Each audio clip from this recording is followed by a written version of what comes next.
How to redeem Microsoft rewards on Spotify Premium. In this quick video, I'm going to show you how you can switch available points on your Microsoft rewards and then redeem it into Spotify Premium account. The first is just head straight into Microsoft Rewards official site, which is this one, and make sure that you're logged into your account. Once you log in, should be able to see available points and ready to claim fund that you have from Microsoft Rewards.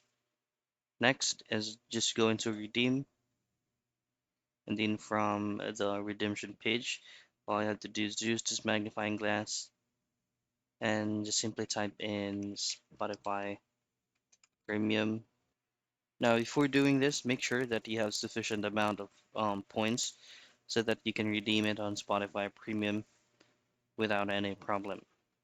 And that is how you redeem Microsoft Rewards Spotify Premium.